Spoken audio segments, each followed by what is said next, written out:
there's a time in your life, and I called it the decade of golden transformation, and that is 35 to 45 years of age, because that's the age your estrogen start to decline. And because of decline in estrogen, you lose your bone density by 1% every year. So by the time you reach to your 50-year-old, you've already lost 20% of your bone density, which is a huge number. Would you say cancer is a metabolic disease? It is a kind of metabolic disease because Today we have Dr. Mani. How are you?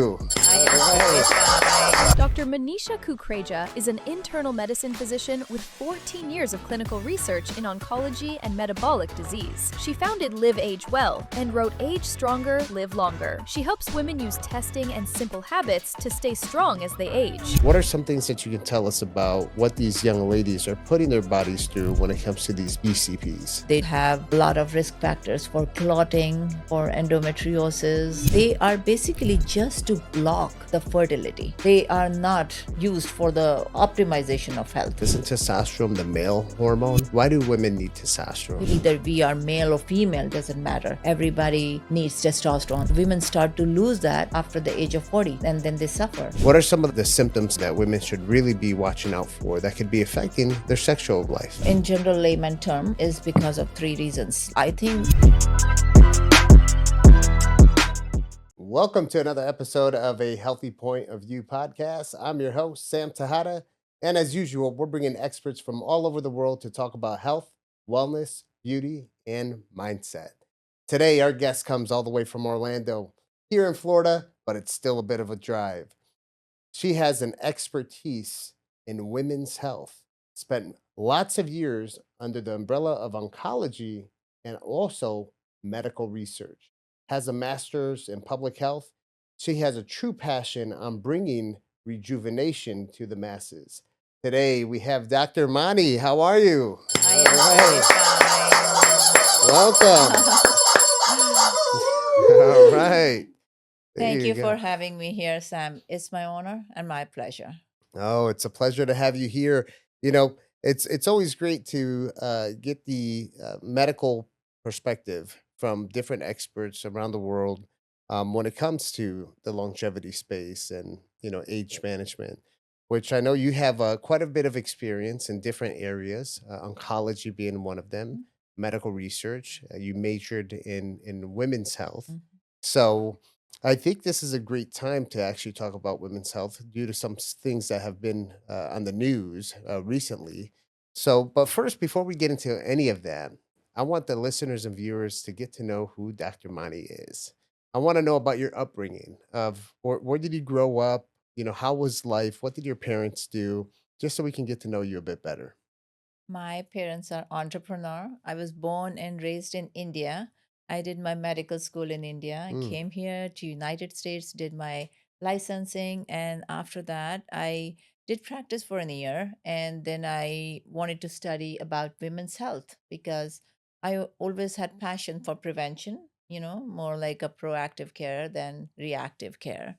I wanted to get my master's training in women's health and clinical research, so I did double major at Tulane University. And I think that was well worth it. And after that, I did more than a decade, almost 14 years of clinical research leading in metabolic disorders, cancers, and heart disease. mm, And that was really eye opening for me. I myself did learn a lot looking at the data, looking at the data sets, and the outcomes, and the looking at the quality of life of all these subjects that we have in the study. And what I have learned again and again is that intervention at early in the age of your life is being always more impactful. And right. what I learned was women suffer more. Women suffer more because all these chronic diseases. I mean, there's a time in your life, and I call it the decade of golden transformation, and that is the decade of 25 to 35 to 45 years of age. Mm, You know why? Because that's the age where I saw that that's the age when you have the decline in metabolism. You see that your hormones are a little bit off, and you see that your cellular functioning or the cellular repair is not efficient as when you were in your teens or when you were in 25s. So that is the age when you start to see the signs of what we call aging, like, graying of hair, a little bit of, the wrinkling on the skin, and because of the collagen loss, fatigue, brain fogginess, tiredness, energy loss, and joints are not as flexible as they used to be when you were in your teens. So all those symptoms, they kind of just blend, and they are accepted as the signs of aging. But in that's not what I advocate for. That's not what I feel. I feel aging is not a decline. It's not about slowing down. It's all about stepping up into the opportunity of health transformation, Right. right? And because it is that very special decade of your life when you are seeing all those transformation in your health. But when you take care of your health during that decade, you are basically shaping how your health is going to be in 50s and beyond. Right. And this Right. is what I've learned as a physician, as a clinical researcher, as a wellness advocate, and a wellness expert, that when you blend science with some science backed, evidence backed lifestyle techniques and lifestyle practices, you are able to basically step into that part of your life, and you are able to take care of your own health. You can take control of your own health only when you know your biology, when you are aware of the health transformation, when you have those tools in your toolbox and you're well aware of your own biology, then you can take all those steps for your health optimization. And that's what I call biooptimization.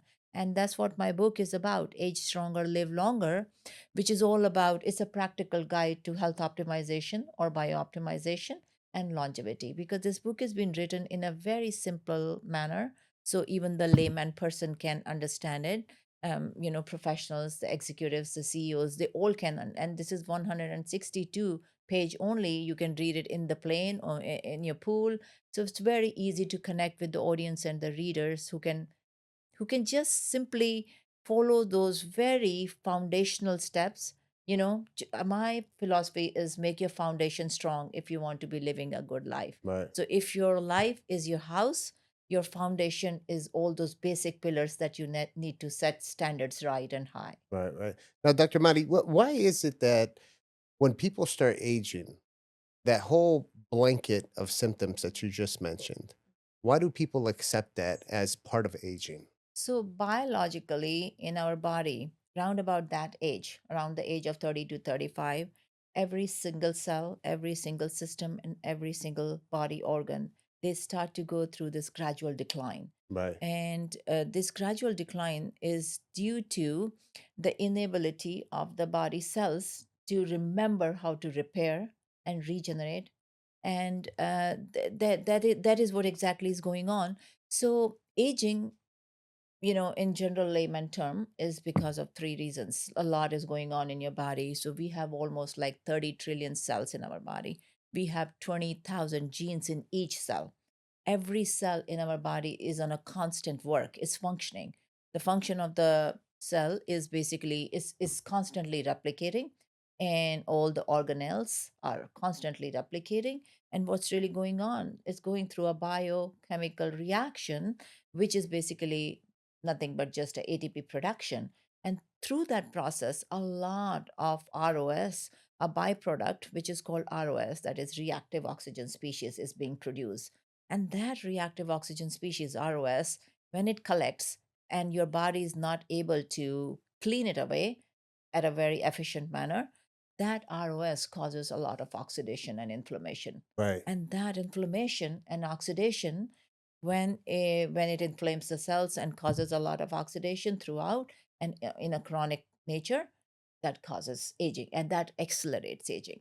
So if your body is able to remember and how to basically repair and reset those cells and those genes, so we have that genetic, which is called the blueprint. In each cell we have that blueprint.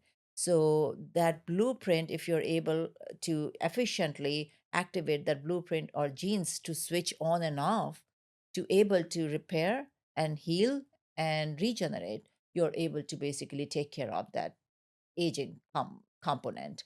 And so basically, what really happens is that round about this age, when people start to see the manifestation of all those signs and symptoms, they just think that it's a part of aging.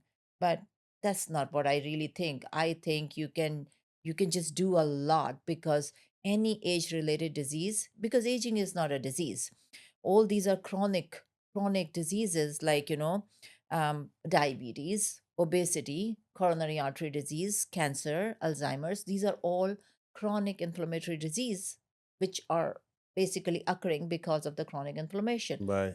But the good thing is that they are not completely dependent on your genes. They are not like hard and set rule. They are only 20% genetically dependent, and they are 80% lifestyle dependent. So there's a lot that you can do. The external environment The has that huge external effect. environment. Okay. So there's a What are lot you some of can do. the top things that cause us to age a lot quicker? To age a lot quicker, I think we are in the soup of toxins all around us. Mm, So, like I said, there are endogenous and there are exogenous factors which causes aging. Endogenous we have already covered, which is ROS, or oxidation, and inflammation. right. And then externally, we are exposed to UV light, we are exposed to radiations, we are exposed to so many toxins, we are exposed to so many pesticides and phthalates and microplastics, which are all around us. They are inevitable. They are in our water, they are in our skincare products, they are in our makeup, they're everywhere around us, unavoidable. But we need to be constantly doing something to detoxify our body in order to optimize. Right. Right. So, Plus also mental stress, which oh is yeah, which is yeah. inevitable. I mean, that's never to be forgotten, Especially in because today's world. in today's world, I mean, mental stress in of constant nature, chronic nature, is so bad, because when every thought in our, because mind is no separate from your body, mind is a part of your body. So when we say physical health and mental health is all in synchrony, right? They all are in harmony. So when every thought that you have in your body, in your mind, that you're thinking, either you're sad, happy, you're excited, you're motivated, or whatever you're thinking, it's related to a hormone. There's a Mm, hormone basically which is regulating that.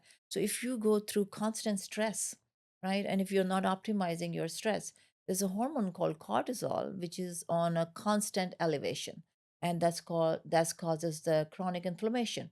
That inflammation basically causes the inflammation of all the cells, and that inflammation, when stays for a longer time, it just wrecks our body. yeah. Yeah.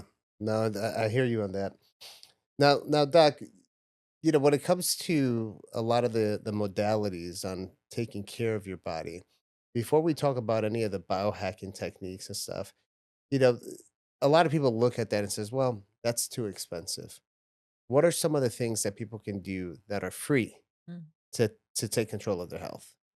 I mean, there have been so many advances and expensive modalities in biohacking world, Right. and there's been so much exposure to us. We all are aware of the knowledge is all there, but they are expensive.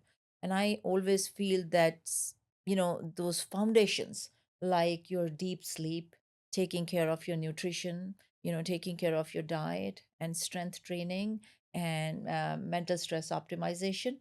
All these are the four very important pillars or foundations which you can just take care. I mean, it's all free, right? And if you're able to do that, I think that health, that decision about the health, that goes long way. It's not a temporary or yo-yo decision. Those kind of decisions about your health, they are long lasting and they sustain, and that really helps. Right, right. Yes. Now, Dr. Mani, you had a pivot in your career during the pandemic. What was that pivot?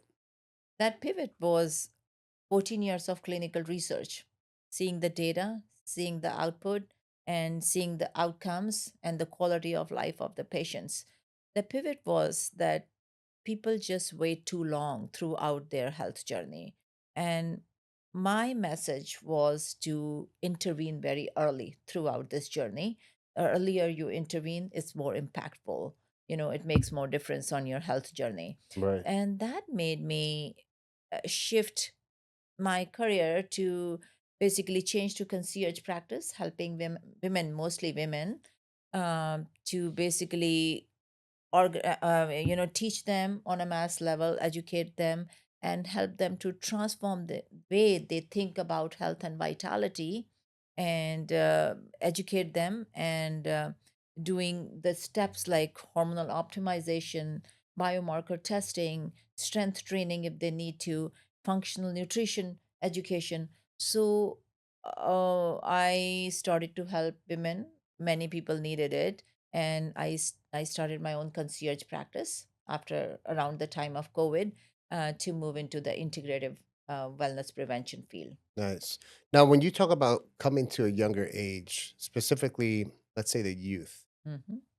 and we're talking about hormone optimization, how young would you actually start educating Yeah. people when it comes to I that? think I will start. I say, even though I say the decade of transformation is 35 to 45, but even when you are 30, a 30-year old, so your estrogen start to decline. Your ovaries start to produce less amount of sorry, I will correct it, right? Mhm. Yes. So your estrogen start to decline right from the age of 30-year-old, right?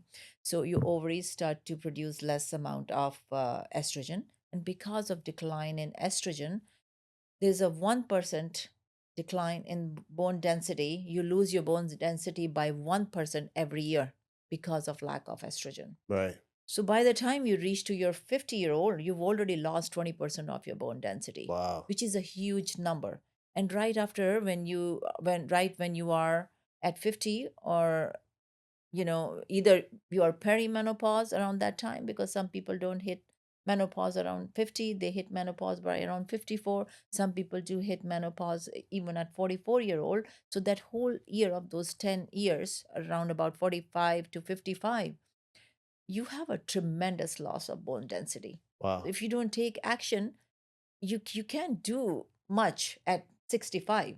I mean, you can still be working on it in order to maintain it, but you cannot go to your bone density status what you have lost. Right. Well, so we know that bone density is how strong your bones are, right? Now, besides you falling down and breaking a bone, Yes. how do we test how strong your bones are?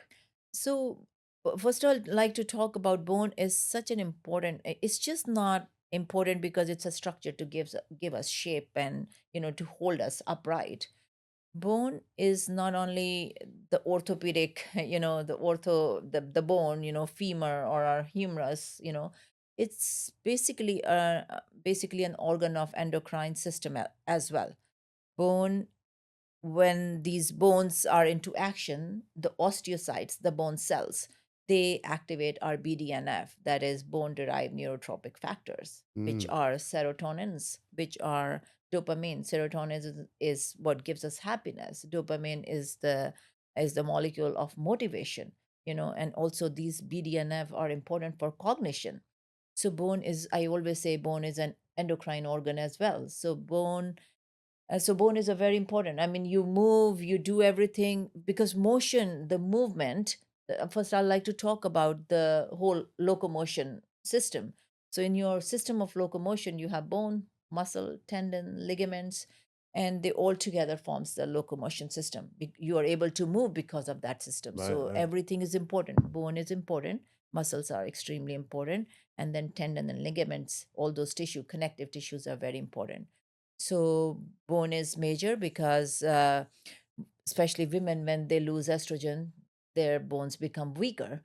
And it is so important because what I've seen is, and as per the science also, most of the fracture that happens later age of your life, 80% are because of the falls. The falls is the Right. major cause of, and those falls are because your bones are weak. So if you train your bones to be strong, if you train your bones to be, optimized, your falls and fractures are going to be much less. And I will like to talk about DEXA scan also. So what really happens, this falls and fracture is just not easy. I mean, your quality of life just becomes terrible when Right. you have a fracture because of fall. Because uh, so this is what happens. Movement is very important. So people who are constantly moving, There's a new data, a 2023 Lancet study, which has been done, and that shows that if you are not moving enough and you are stationary, you have 24% higher risk of all cause mortality, Oh, wow. because of which 20% of latter years of your life you spend in hospitalized care, you know, waiting for the doctor, going to the emergencies, and all that stuff, which you don't want to be. I mean, you want to have a better quality of life in the Right. especially later years of your life.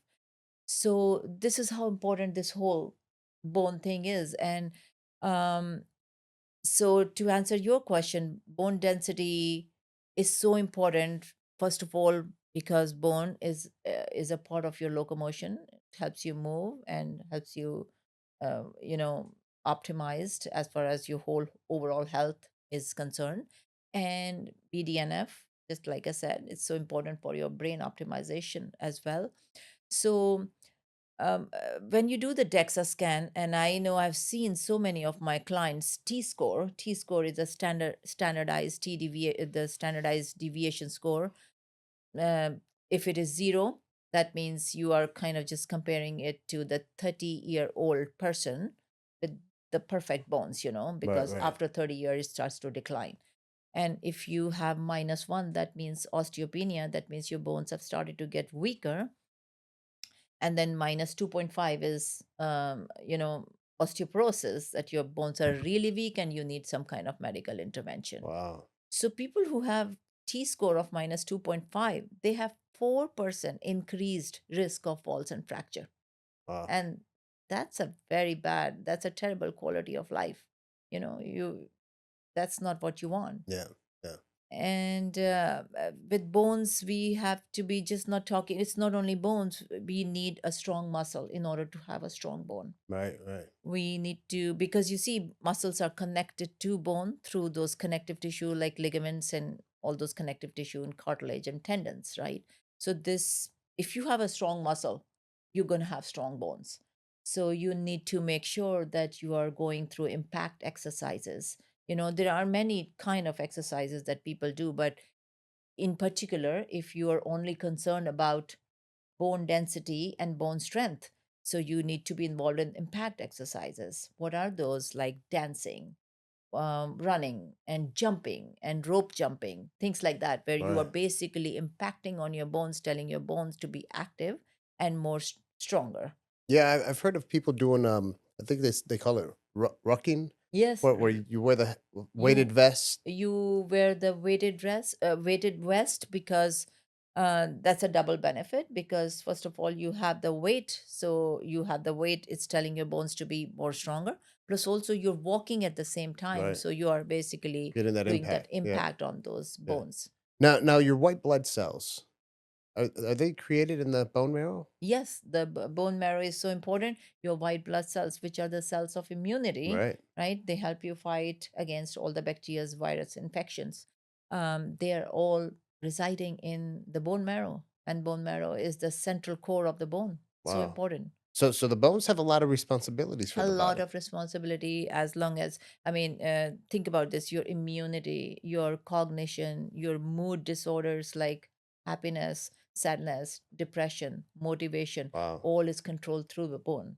Wow. The bones. Man, I Yes. like that. So, Doc, you were talking earlier. We were having a conversation about um, making sure people are getting educated at a young age when it comes to taking care of the health, specifically learning about hormone optimization. There's a topic that I want to touch up on where we're going to go even younger than age 30, and it's your BCPs, right? Your birth control pills that now we're seeing, I mean, females as young as 12 years old being put on these birth control pills. And sometimes they put them on the birth control pills just to manage your menstrual cycle. But one of the things that I've seen, with Liquivita is a lot of these females, as they start getting into their 20s, late 20s, and their 30s, they have a lot of complications of infertility, complications of other sorts of hormonal issues. So, you as a doctor specializing in women's health, what are some things that you can tell us about what these young ladies are putting their bodies through when it comes to these BCPs? So these BCPs are basically not the bioidentical hormones, first of all. They're all synthetic. and these causes a lot of inflammation. All right, so this is not good because this is not a progesterone that you're putting in your body. It's called progestin, which is Mm. a synthetic molecule, and they are basically just to block the fertility. They are not used for the optimization of health. So BCPs is really not a good idea, Mm. and they do mess up. They do have a lot of risk factors for clotting, for endometriosis, endometrial cancer. Oh, wow. So those are, and also for people, I know there are many clients of mine, and they ask me that if we are already on the oral contraceptive pill, do I still need to take hormones, the BHRT, the bioidentical hormone treatment? Definitely, yes. I mean, because they need estradiol, they need progesterone, they need testosterone Right. for the optimal functioning. They need estradiol for, all those symptoms like, people who have the women's who have lack of estrogen, they suffer from symptoms of night sweats and weakness of bones, and if they are lacking in progesterone, they have the anxiety issue, they are not calm, they are nervous, their sleep is disturbed. And estrogen also is anti-inflammatory, it is cardioprotective, it is brain protective. It's not only for bones, but it is for brain, heart, and for your skin, for aesthetic reasons also. And when you compare them to the synthetic BCPs, it's nothing like that. So it's a total myth. It's a wrong concept. So they are not the good stuff. They Right. are they are just for the reason of blocking the fertility, but then you have a lot of ovulation, you have a lot of fertility issues. Right. When they got to be reproducing, we see a lot of complications at that time. Wow. Wow. So, Dr. Mani, interesting enough, we're talking about women's hormone optimization. And recently, it's been all over the news. And the head of the FDA, who's, I believe, the 27th commissioner, Dr. Marty, he just spoke publicly about it of removing the black box warning for hormone optimization for women, Mm-hmm. which is something really big when it comes to the integrative functional medicine Mm-hmm. space, because we've been talking about hormone optimization for both males and females for many years and the importance of it, especially women that are going through perimenopause and menopause. So I want to get your insight as a women's health expert, as a physician who's done clinical research. And, Dr. Marty, interesting enough as well, has a background in oncology as a surgeon in oncology. And he was very adamant about how hormone optimization is actually good for women. Mm-hmm. And a lot of the things that were on this box warning were just things that were just completely false. Mm-hmm. So I want to get your insight on that. I think he's completely right. There was this study that was done which was misread. The interpretation was wrong, and it seemed like people were like, okay, it causes breast cancer, it causes clotting, but that's not right. It is completely breast cancer protective Mm, from oncology and from cancer point of view. And it's a very big and potent anti-inflammatory molecule, estrogen, estradiol, the right. patches that we actually give to the patients and prescribe them. So I really agree with him, and uh, this has to be every woman who are in perimenopause, menopause, and postmenopause. They need to be on the dose of estradiol, the optimized dose, and I think it's very important.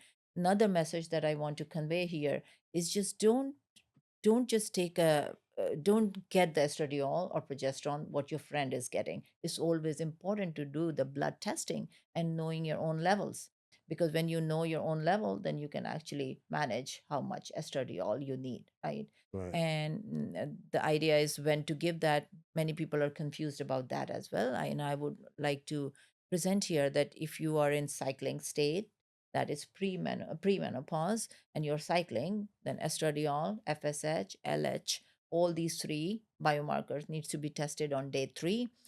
Progesterone around 19th day to 21st day, any in between those 3 days, and testosterone can be tested anytime. You also need to test your DHEA, because DHEA is the precursor of all these hormones, the estradiol as well as for testosterone. It's a precursor. So you need to know about your DHEA levels and also your cortisol level. So you need to have the whole panel tested.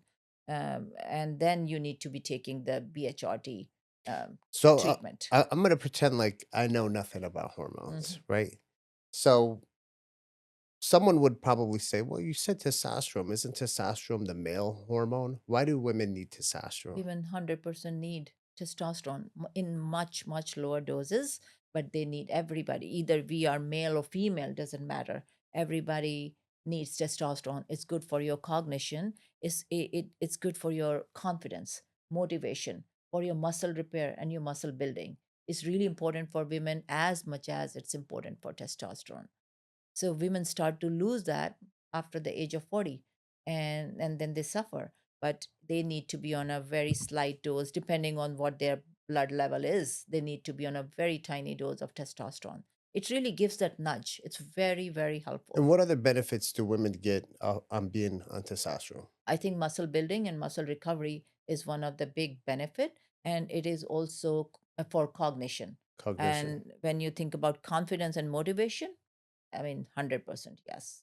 So within Liquavita, we have our five pillars, which we call putting people through the Vita journey, Mm. right? And one of the pillars is sexual health.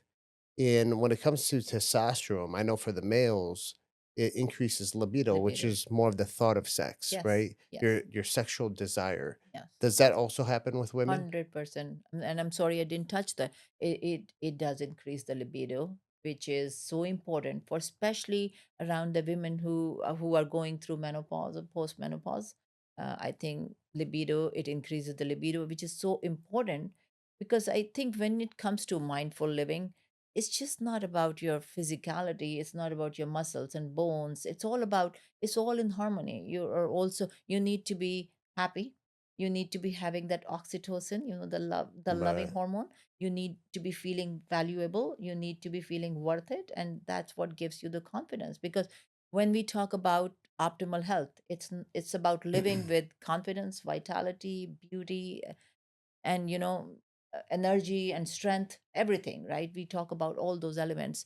And definitely libido, it increases the libido. Yeah. That's Right. very important factor. Now, that Dr. Mani, I know that with men, that when men have an issue with libido or erectile dysfunction, that could be an issue with an hormone imbalance. But furthermore, men who have erectile dysfunction, which is a blood flow issue, many of the times it's other issues that could be causing it, like cardiovascular issues.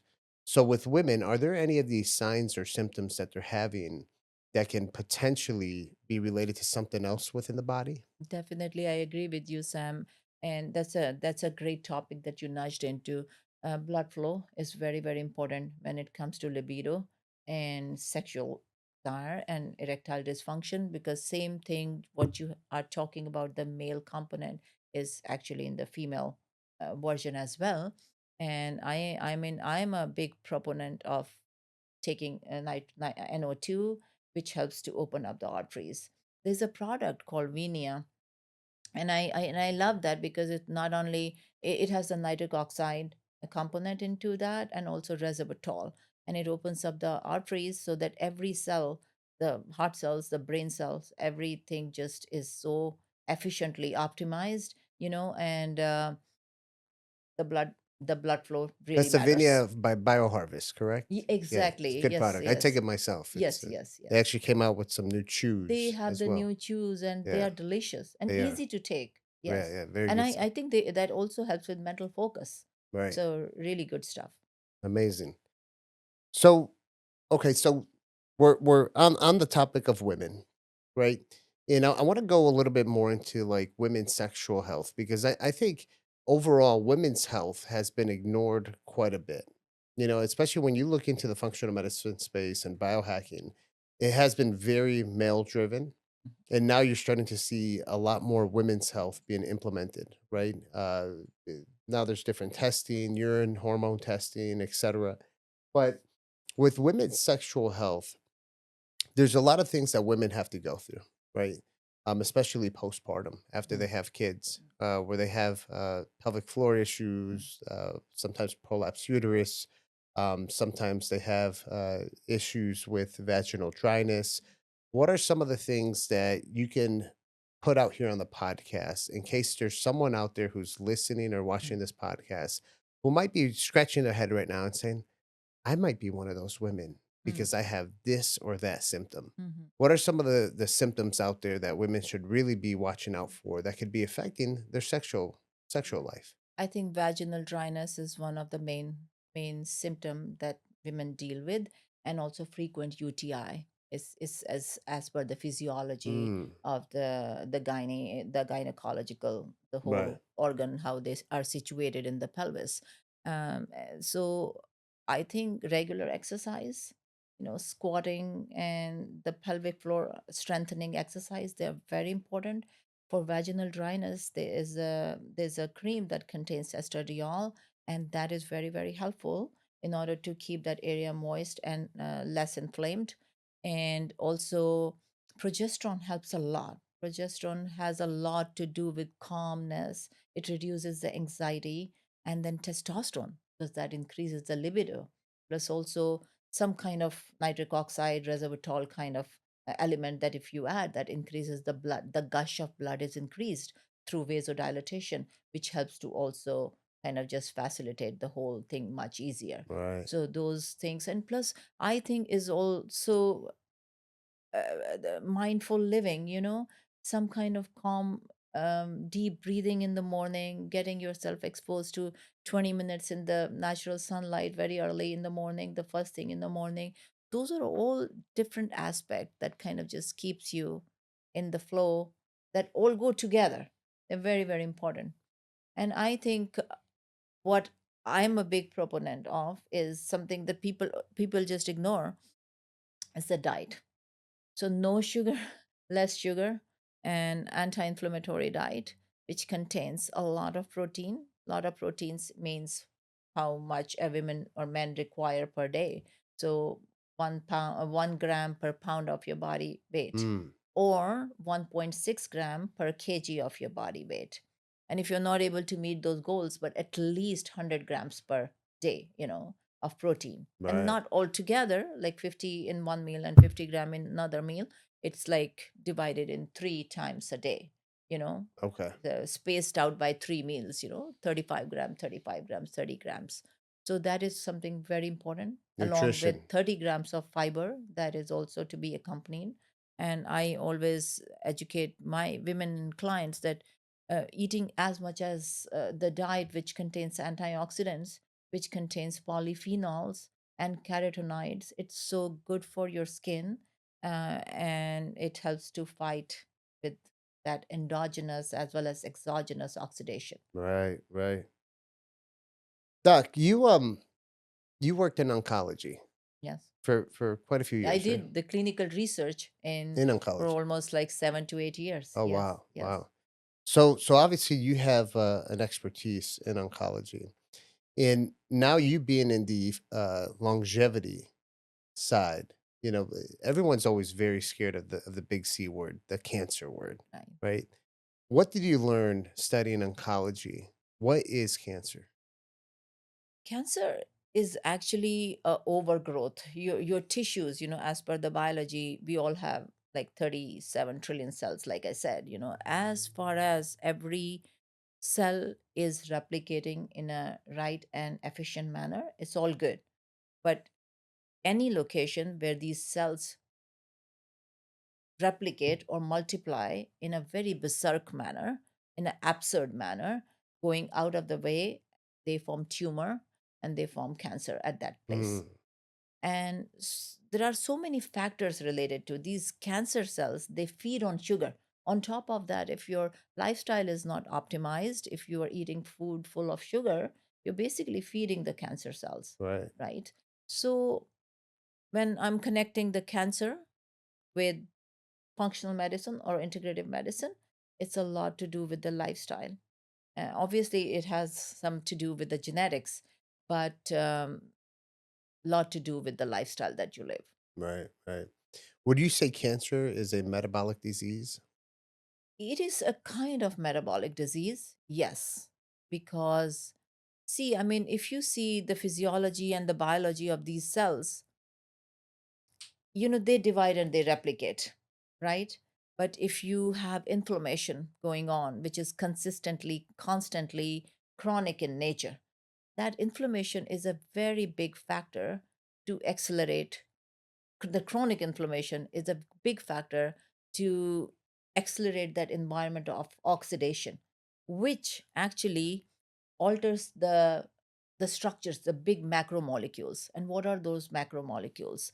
Protein, right? And lipids, fatty acids, and also nucleic acid. When they damage those macromolecules like nucleic acid, so that means our DNA is being damaged. When they actually alter the protein, our enzymes are damaged. When they alter the fatty acids, the hormones are not functioning right. So Mm, they are affecting our hormones, they are affecting our DNA, and they are affecting our enzymes. mm, So okay. internally, when there is a environment of that kind of mismanagement and a lot of damage to the DNA, and when these DNAs are damaged, the mutation happens, and that mutation is number one cause of cancer. Wow. That is Wow. how it is related to cancer. So I would say yes, it has a metabolic component. I would not say that it's a disease of metabolism, but it has a metabolic component Right. in causation. What are some of your most important cells in your body? The cells, all the cells are important. I think the cells in our brain are very, very important because our brain cells are called neurons, Mhm. and they are constantly wiring and firing with each other.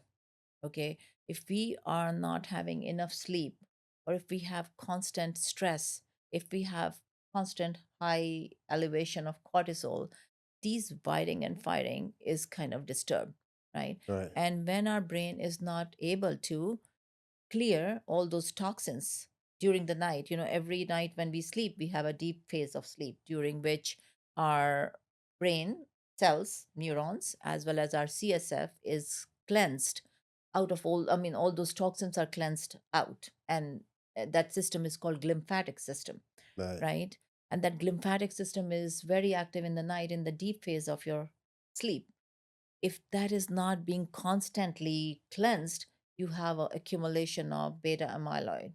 And when Mm, you have a lot of accumulation of beta amyloid, that is the cause of dementia, Alzheimer's, cognitive brain disorders.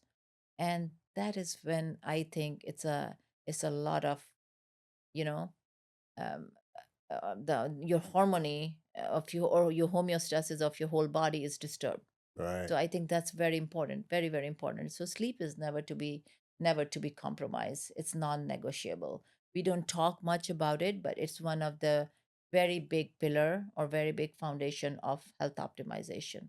And not only for basically clarifying all those toxins out of your CSF, sleep is important because during sleep you have the spurt of growth hormone, which are Mm, important for our repair and yep. for our Yep. growth.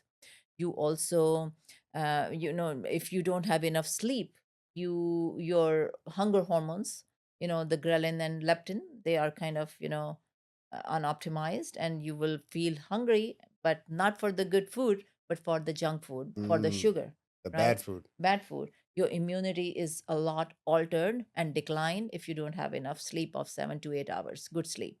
If you don't sleep enough, your stem cell activity and your stem cell production is reduced to half, and your overall mortality is increased. So sleep does a lot of functions which are very important for our whole body optimization. What do you do to prepare yourself for sleep?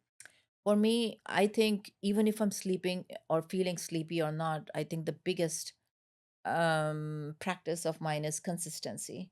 If I train my brain to be sleeping consistently at the same time every night, uh, my melatonin is pretty much optimized. I have already trained my brain that, and then also the exposure of just 20 minutes in the morning. Because when you expose 20 minutes in that sunlight, right, you have the melatonin production after 6 p.m. or after sunset, you have the enough shoot of melatonin in order to initiate that sleep. Mm, Plus, I also have the rule of 3 to 1 that I teach my client because it's easy, just easy on your food or stop eating 3 hours before sleep. 2 hours before sleep, no fluids, otherwise, you'll be rushing to the bathroom in the night. And 1 hour before sleep, no blue light exposure, no cell phones, no iPad.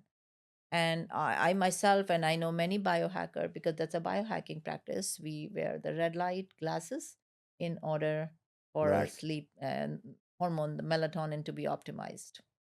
Is there anything else you would implement to help manage your circadian rhythm? I would never take the supplement of melatonin. Why It, is that? uh, I think it's not, it's not, it's an external supplement that you're taking. It's not your own body's natural melatonin.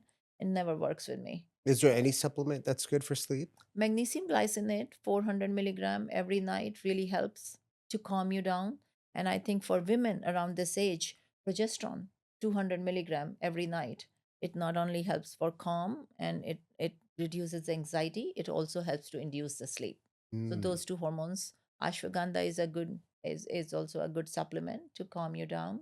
And I think those supplements are a great way to assist uh, in order to initiate the sleep. what are your thoughts on meditation? And that's a wonderful practice. I always say that having a sleep a night before is always regulated by how you have lived in the morning. It starts Mm, in the morning, right. basically. Meditation practices like deep breathing, slowing yourself, because when you meditate and you are going and you're doing those deep breathing exercises, like inhale for 5 seconds, hold it, and exhale for 7 seconds. Do it for almost like 6 breaths per minute, and almost like 10 to 12 minutes every day. Just 10 minutes every day, very first thing in the morning. You basically initiate and stimulate your parasympathetic system to calm, to set your day right. You set your whole day right, when you Right. actually train your brain with that calming and meditational practices. Absolutely. Dr. Mani, you're a very outgoing social person. I follow you on social media, and I want to hear your insight on how important these two things are for living a very healthy, fulfilling life, and that's community and faith. 100%. Absolutely.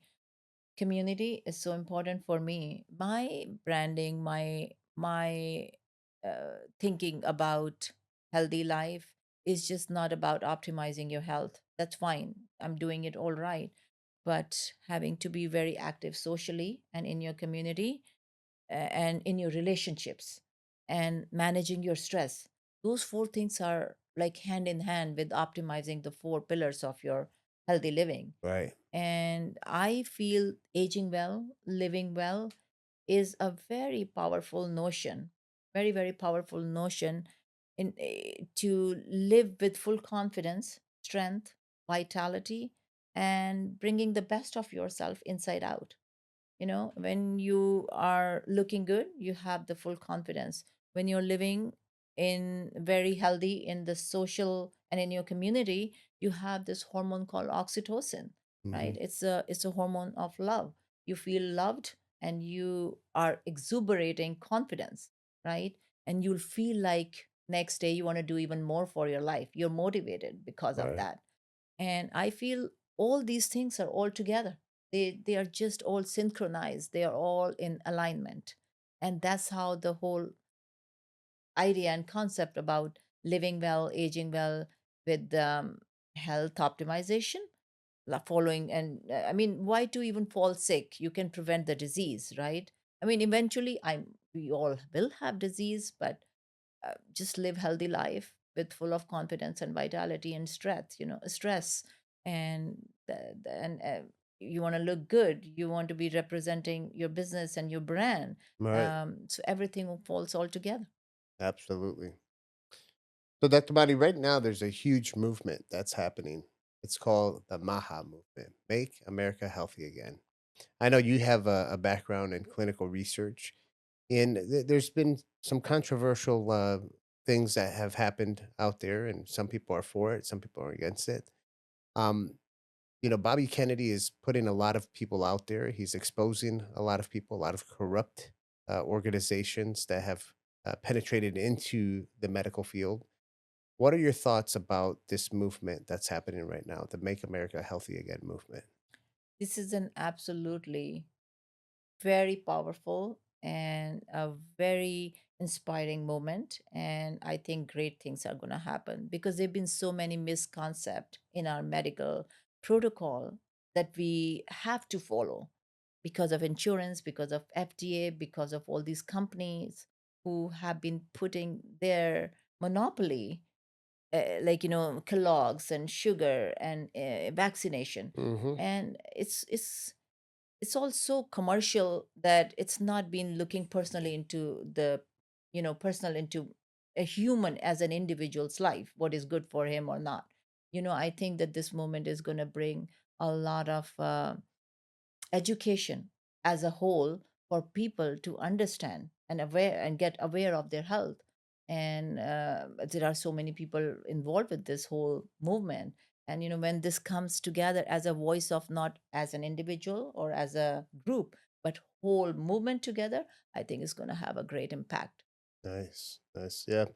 I'm excited to see everything that's happening. Yes. It's something that medicine needs. It's a Yeah. change in course of medicine, and I'm happy to be a part of that movement. Yes. So, Yes. thank you for that answer.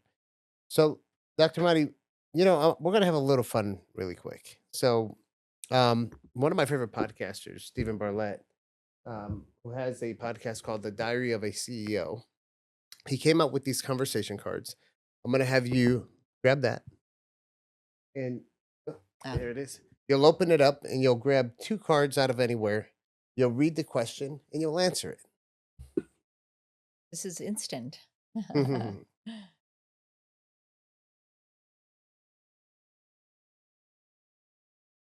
So my first question is, when do you feel the most emotionally connected to yourself? Uh, I think the answer to that would be when my main essence of the mission is basically to help people transform their health, the way they think about the health and vitality. So when I am able to help anyone, even a single person, and she or he feels, um, you know, convinced and satisfied and is able to make any change and is happy, and they come back with an answer or, telling me that they have been able to take care of their health, or they've been able to basically, um, you know, do the testings and the results are getting better.